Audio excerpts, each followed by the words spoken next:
that a little bit later for you. The Avs are looking to go streaking tonight. It's Nathan MacKinnon versus Sidney Crosby. Welcome into the Toyota Lounge for your DNVR Avalanche pregame show, powered by your Front Range Toyota dealerships.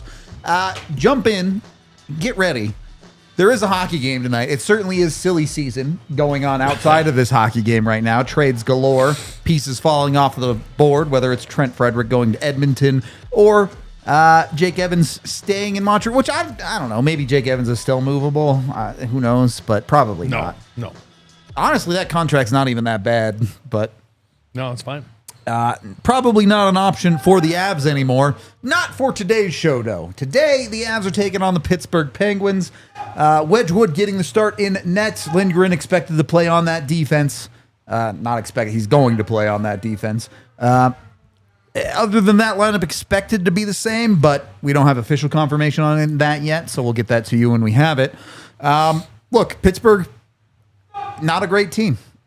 Boy. I've said that a lot this year in games that the Avs have ended up losing. So don't take too much into that. The Avs still have to go out and go take care of business. They're 2-0 on this homestand. They're looking to make it 3-0. Obviously, it's a big change for Lindgren himself getting into this lineup. New team, new situation. How much does that change the Avalanche's approach to this game as a team? Are you just doing the same things you normally would, or is there some extra steps to try and get a guy like that integrated? No, you got to do the same thing. And I think the easiest part of I've been treated a few times, I got to be honest with you, sometimes it's right at the last second and you're coming in and you land, it's like 5, and you go right to the locker room and you get on your skates and you go play and you have no idea what your line mates are doing. You have no idea how they PK or PP or, not that I was on special teams, but I'm just saying. All of a sudden, these guys had a day off. There was 2 practices, and then you get a morning skate. So you get acclimated to the staff. You get acclimated to the practice rink, the game rink, and then you get acclimated to the systems. And so it's a pretty easy way to get traded. And for Lindgren, he comes in with Jimmy and they're good buddies, right? VZ, and then they get into a locker room where they already know guys like Middlestat and who else did they say that he knew? I don't remember. There's a Harvard connection, obviously. Drury, VC, even though there's different age, but alumni stick together. So it's for me. Obviously, Jimmy not in the lineup tonight, but Lindgren has had time to sit down with Prater and go through all the stuff and really the PK. And it's more like you don't have time. This is not preseason. It's let's go. We need those wins. He's lucky he had the one practice he got. That's my point. You know what I mean? So it's like they've gotten time to acclimate. You know what I mean? There was no rush. You can pack whatever is needed. And you know what I mean? You're not on a road trip or you know what I mean? Like you're able to just do it right. Just circumstances made it that it was simple. Yep. But yeah, I don't think you do anything different except you want to go win. And those 6 wins, those 6 home games here are very important. And now you're talking about an enemy that, I watched morning skate this morning. I got to be honest with you. Like, it's woof, Jumping around a little bit here, but to the chat talking about Manson not back tonight, could be back Thursday. Yep. I'm curious your thought, E. Today, if Manson comes back, Thursday, whatever. Yeah. Pairs? Who's out? Shillington, Malinsky? Which one's sitting? I'm keeping Sam in the lineup. Okay. So Shillington gets the short straw a little bit there? I'm going lefty-righties. That's just makes what I'm sense. doing. The one thing I will say, the Avs do have a good bit of flexibility because Sam Girard can play both sides. Chili? I don't know that as well. But nobody does, yeah. Sure. Yeah. There is... We know Bedsy and most NHL coaches like their lefty-righty combos, but... You asked me, I gave you my coach's answer. I hear you. I'm big on it, too. I think it's so much easier, but, that's just my thoughts. If it works, it works. Yeah. I was just curious where you were at with that situation. Yeah. I would agree. I think Malinsky has been better over longer stretches this year. Obviously, he had that struggle point from about game 20 to 40, I'd say. Mm-hmm. But he was good leading into the break. He's been solid out of the break. It does feel like Malinsky has done enough to earn that role. With that being said, Shillington was great the other night. So yeah. And to get back to Josh, he did skate on his own beforehand, with Toby, and he did skate at practice, and it just you would think. I mean, this is just, again, I'm not a doctor. I just play a doctor on TV, but I wish I played a doctor on TV. But he, I would say, if not Thursday, then Saturday. You know what I mean? Like he's right there, which is very encouraging. I thought coming out of the break, I really sounded thought, like he was a ways off. I was like, he could be a ways away. And then I saw him skate last weekend. I was like, okay, all right. So he is skating. You know what I mean? So I would say Thursday, Saturday, one of those. That would be my guess on him. Chat talking about it. Birthday boy Val Nichushkin. Look, I talked about it in my last review. I think Val Nichushkin's impact on the Avs is a little bit overrated at times, but it can't be denied. The record with him in the lineup is ridiculous. Yeah. I mean, it's not just the fact that what he brings. We all know what he brings. But for me, in this lineup, and we've lived it all season long, is he pushes people down to the right spots. And when you're playing out of your stock, out of your league, it's not good. It's not an easy thing to do, especially, not just forwards or Ds. It doesn't matter. Either or. This is a tough league. And when you're playing out of spot, it's tough. Yep. So I think he pushes everybody down. And I think that's why all of a sudden you're looking to, this is what confused me. I don't think he really pushed anyone down. Well, no, you're right, because Parsinen got sat out and then shipped out. But you're right, yeah. But it's hard because that's how I feel. Like, mechanically, it feels like he just replaced Parsinen 1-for-1. But he's come into the lineup, and guess what? Since he stepped into the lineup, Ross Colton has 4 points in 2 games. Yeah. Like, there's something to that. There's something to that because I think teams will play differently. Sure. You know what I mean? Like, so all of a sudden, they're really making sure that their top 4 Ds are against that line for sure. Where you can't get away with as much. I'll get away. I'll slide in a shift there. So I think maybe that's how it pushes people down. But it makes you play against a different type of, especially at home, third and fourth line are playing against a different type of competition. You know what I mean? And you're not playing against a top 6. You're not playing against a top unit or top Ds, and you know what I mean. So I think it's important. And that's what he brings. And, happy birthday to Val, obviously. And then pray on those Pittsburgh Penguins. All right. I want to switch the order up a little bit. We usually hit your 3 keys first. But I want to hear Jared Bednar from Morning Skate first and see what he's focused on, and then we'll get your 3 keys, E. So let's hear from Coach Bednar. All right, questions for Jared?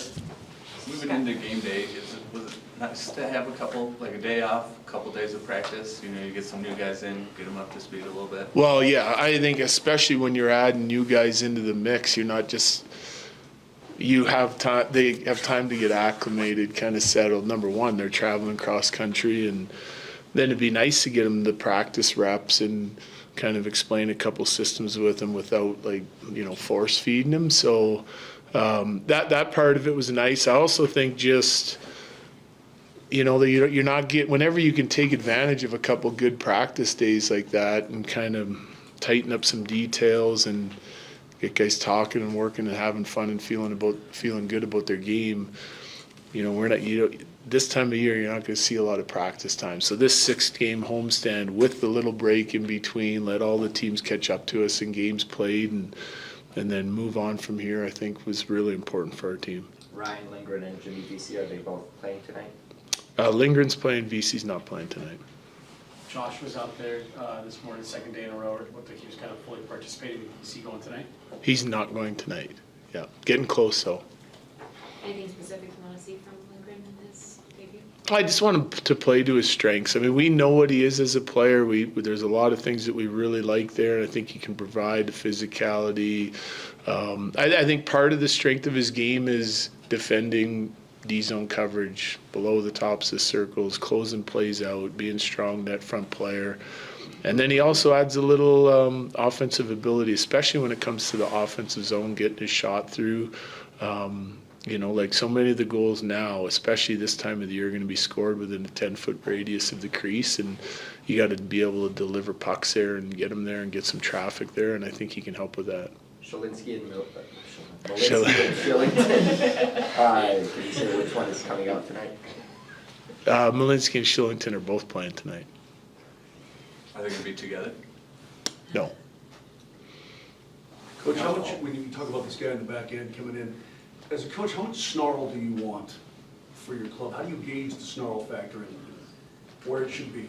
Well, I think it's just hard physical hockey and still staying disciplined, from all throughout our lineup. I think it's important that we're highly competitive, So, the higher the better if you can stay disciplined, in my opinion. Like, that's just showing the competitive spirit of your team and you as an individual and as a line. And I think it's imperative that, like, we have certain lines that I think that's got to be part of their DNA. And it has been. They've been some relentless players for us. And, I want to see it not just on the defending side of it, but also being able to fight to the hard areas of the ice in order to create enough offense.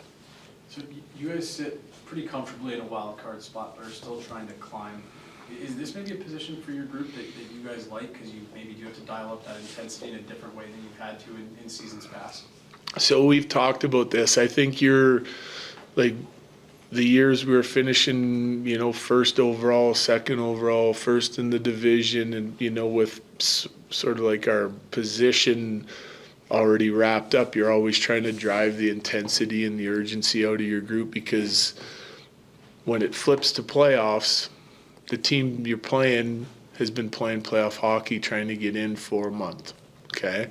So that was always like a worry that you're going to be able to sort of flip a switch or get your team to the level of competitiveness and urgency and intensity that you need. Well, we have no choice but to play that way. We've got 3 or 4 or 5 teams trying to track us down. We're still trying to track down many.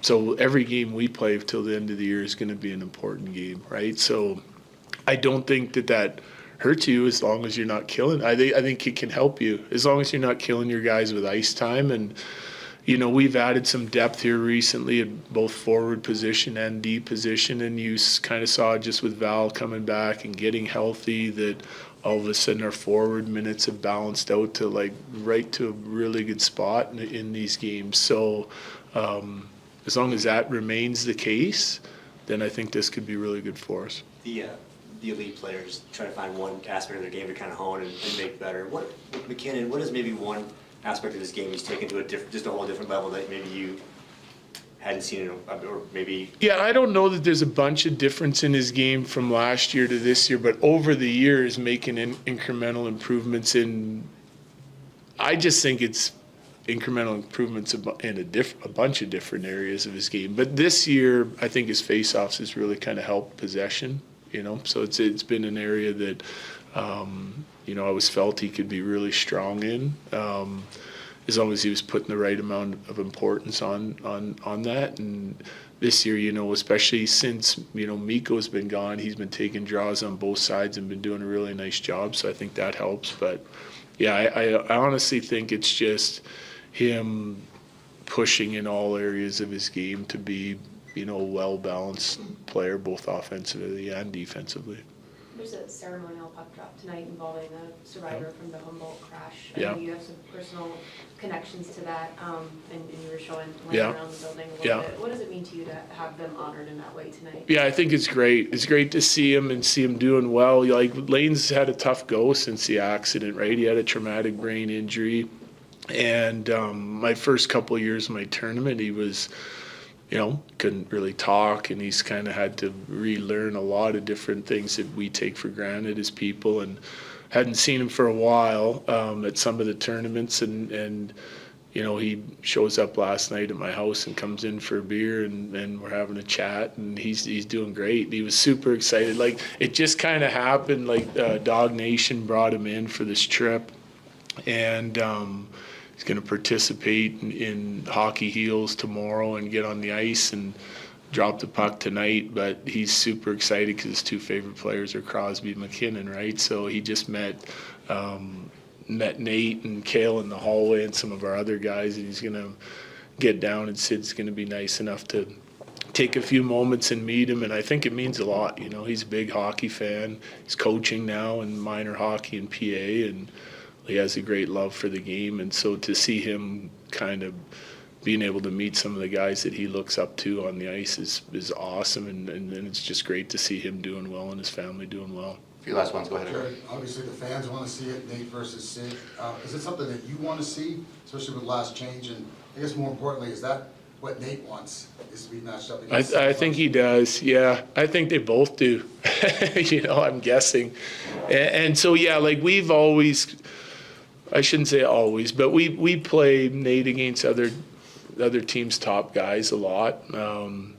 It allows us, to have Cale and Taser out with them on the ice and playing against those guys. And some teams try to move away from it. We'll chase it a little bit, but we also use them in other situations against other guys to try to create some more offense. So there'll be situations when he's going to play a lot against Sid and his line, and others that we might bump him away for a little bit. But it makes sense kind of with the makeup of our team over the years to do that. And I think those top guys, that they like that challenge too, and if it's just not working for some whatever reason, then you got to be willing to adjust. But yeah, I'm no different than any other fan. I like watching them play against each other. Blackwood and goal tonight. No, Wedgwood's playing that tonight. You mentioned before the break, too, that you're kind of looking at those few games like playoffs, too. Now we're in kind of the home stretch leading into playoffs, too. Yeah. Is there a similar mindset that you're giving? Well, it's got to continue. I mean, that's kind of why we put it in their heads there. It was a big stretch before the break, and like we keep breaking our season down, not only in segments, but we look at this 6-game homestand, and we obviously need the results and want to play well at home in front of our fans. So, like, having a real strong record here and winning as many of these, 6 games as we can, it's just important to get to where we want to go. And I think our players understand the situation we're in and where we want to try and get to. And the way we're playing is the most important thing, but the results are a close second at this time of year. All right, thank you, Jared. Yeah, thank you. So in the middle there, Bedsy talking a little bit about reducing ice time for some of their top players. Yeah. We've talked about that. Realistically, you talked about the whirlwind you're in, Lindgren coming into a night like this.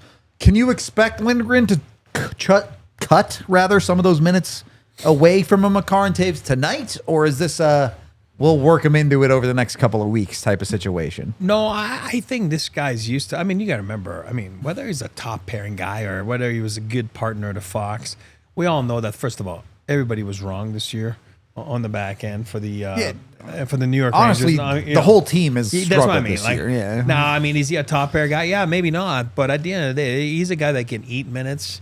He's a guy that can eat tough minutes. You know what I mean? And tough minutes are penalty killing and play against a top 6, or you can face some good players and not just all of a sudden get sheltered. Like a little bit, sometimes you'll shelter your third pair, right? This guy, you don't have to shelter him. I think you just throw him right in there, let him get into it, let him go, and then that's the goal, to bring the minutes down and then to give you a little bit more, like he said, I'm using their words, right, that we use all the time, the sandpaper, the snarl, all that kind of stuff. So I think he brings you that. And I think tonight is a perfect opportunity because you're talking about Pittsburgh Penguins, a team that he knows, right, in the Eastern Conference. Yep. Very familiar with. And those guys, friend of the show, David Quinn, right? This morning talked to him about his experience with the Four Nations USA team. But he was saying that, that right before the break, they had lost the game to the Rangers. And all of a sudden, it kind of hurt them. They would have been back to 500. And then the Four Nations break came in. And then since then, they've just struggled. They just have struggled. And it's been tough a little bit. And then, now that's not David Quinn talking, that's me talking, watching morning skate this morning. You got Malkin, you got Crosby, you got Letang, guys that have had a lot of success. And I'll tell you one thing, when you're in a situation that you're not going to make the playoffs, I've lived it, it's not fun. It's not fun from game 60 to game 82. It's tough. I don't care that you're pros and, it's hard because mentally you're used to winning, you want to win, and then all of a sudden you have no shot at even getting into the dance. It's a tough go right now for the Pittsburgh Penguins. Well, Lindgren, hopefully he can carry on the legacy of the guy in Colorado that used to wear his number. Double nickels. Mac. Yeah. The Highlander. There you go. Go work hard. Go punch some people. I saw him. I told you. I saw him the other day, like a few weeks ago. Yeah. Shout out 43 Degree Sports in the chat. Go get yourself a sick hockey bag. Yes. It's the best around. You can't Those go guys are wrong the with the best. 43 Degree Sports bag. All right. E, it's 3 keys time, buddy. I beat around the bush long enough. What you got? I know you were trying to shut me out there to get my ice time away. Push me down back to the 4th line. I get it. That's okay. Key number 1. Keep finding chemistry. We were just talking about that a little bit, right? Obviously on D, we're going to see what the pairings are. So there might be a little bit mismatch or some try. Who knows? Who knows what they're going to do? There'll be adjustments for sure. And I think that's a key to tonight. And then, and obviously keep it all up, the chemistry of the 4 lines that we saw there the last few games, and, be part of the solution. Let's make sure that you want to be part of it. This is trial by error. You got Jimmy Vesey tonight not playing. He's going to get in there. So, you're auditioning if you're some of those forwards, and you want to make sure you try to stay in the lineup. And all of a sudden, I like competition. It brings out the best in players in my book. Again, there's still, 48 hours or whatever, 3 days till the deadline. So we'll see what happens. Number 2, a little bit of neutral zone dominance, speed, quick transition, smart entries. There's some guys that, especially on the third pair, I'm not here to bag on Ryan Graves and, and Vinny Desharnais. You know what I mean? There's not a lot of confidence right now, over there. It's true. So there's you can use the neutral zone there to make them look bad a little bit. So take care of that tonight. Number 3, keep the home dominance, right? Home dominance. Yep. Make it a streak. We'd said at the start of the show, make it a streak. Expose their vulnerability. Wow, bad word, French word. Vulnerability. Second worst goal differential in the NHL, -50. Only San Jose's worse, which is I think -1,500. They're outrageously bad. Kidding, yeah. But it was -75. Yeah, I don't remember. So anyway, very important. 3rd game, 6-game homestand. Trade deadline in the middle of it. Let's go. You know what I mean? Let's make sure that there's no breaks. There's no whatever you want to call that. There's no points for good effort, right? You know what I mean? So let's go. Every night you need 2 points. You need 2 points. You need 2 points every night right now. You need 2 I want to points. take your second point and flip it on its head a little bit, though. Yep. When you look at bringing in someone like Ryan Lindgren and you're talking about the neutral zone, for a guy like that, the neutral zone prevention is almost more important than the neutral zone breakouts, right? Don't let and he's listed on the 3rd pairing. We'll see how it actually ends up. So who's he with?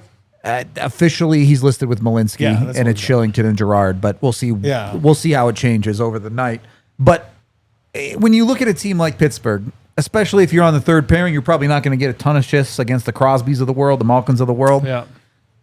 Take time and space away from those guys. Don't give them easy entries. Be that rock on the blue line for the Avs defensively. If you do that well, you've done your job. It's my line there. Here we go again, right? You get on them early, and it's here we go again. If you're on Pittsburgh, I don't care what they say. It's human nature. You're like, are you kidding me? Here we go again. You know what I mean? So, but then if you let them go and let them hang around, and this turns into a pawn hockey game, buddy, they can still play pawn hockey, those guys. Carlson can play pawn hockey. Gino can play pawn hockey. No problem. You try to play it fast and loose. Don't do that. Make it a real game. And if you make it a real game, the odds are you'll get on top of it. Agreed. All right. Crystal ball, Tommy. Names, scores, what you got? I was going to take downtown Big Daddy Jimmy Vesey, but Can't do that. He's can't not do in. that. Yeah. That's tough from the press box. You need a long stick. I'm going to go. I'm going. Boy, they've been giving up a lot of goals lately, Pittsburgh. So They have. I'm going bloodbath tonight. All right. I am. All right. They're going to reach the 6 marker. I'm going 6-2 Avs. Multiple goal scorer. Marty Necas. Like it. I like it. Not a really hard bet, but that's what I'm sticking by.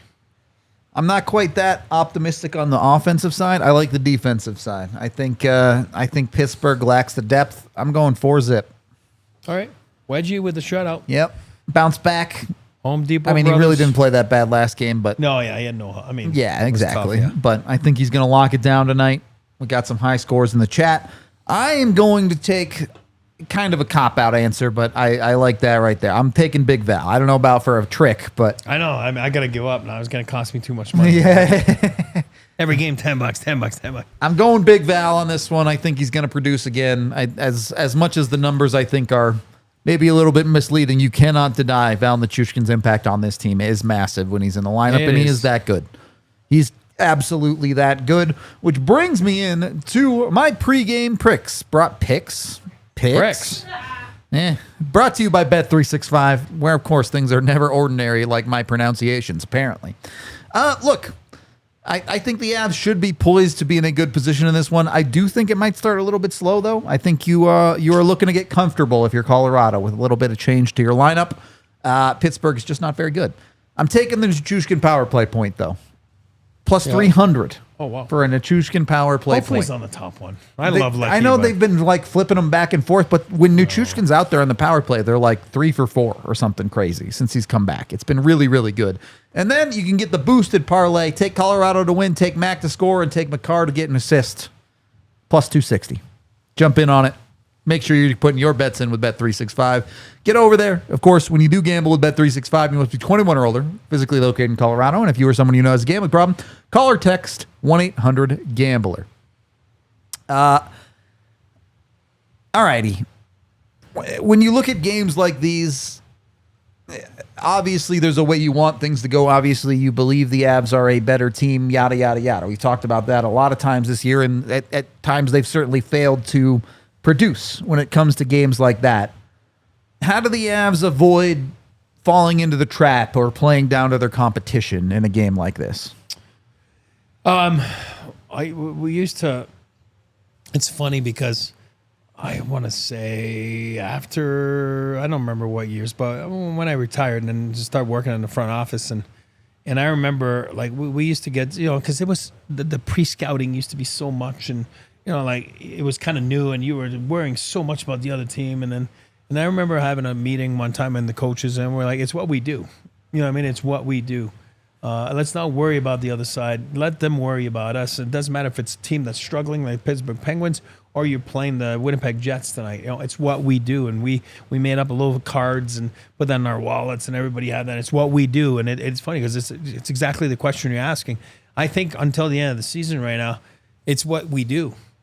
Avs-wise, it's what they do. It's not worrying about the other side. It's worrying about, let's get everybody going. Let's get the power play going. Let's get the guys humming. Let's get the decor, tight and nastier, and a little bit like part of the trades that they made. And at the end of the day, if you got to steamroll people in front of you, steamroll them. It doesn't matter where they are in the standings. So if you do the right things in the Avalanche, that's a good team. You should be coming out on top most nights here. You really should be. Yep. Doesn't mean you will. No, that's right. Play the right way, and you'll be fine. Play the wrong way, like you did against St. Louis, and you'll see us crash out on the pod again. Yeah. Who's to say? All right. We are going to wrap up this pregame show. You can, of course, catch the game on Altitude or Altitude Plus here, or if you're around Pittsburgh, it's on SN Pittsburgh. I don't know. I don't live in the East. Figure it out. I don't remember. AT&T Sports, does that still exist there? No, the regionals are gone. I think A&T's gone, yeah. So there must be on an app there too in Pitt. I'm sure. Yeah, I think so. I won't pretend to know. We are doing a watch along, so come join us for that if you want to watch the game with us. And at very least, join us post game where we'll break down no matter what happens. We'll have it all for you. We appreciate y'all. This has been the DNVR Avalanche pregame show, and we'll see you in a few minutes. We all silly like the mayor.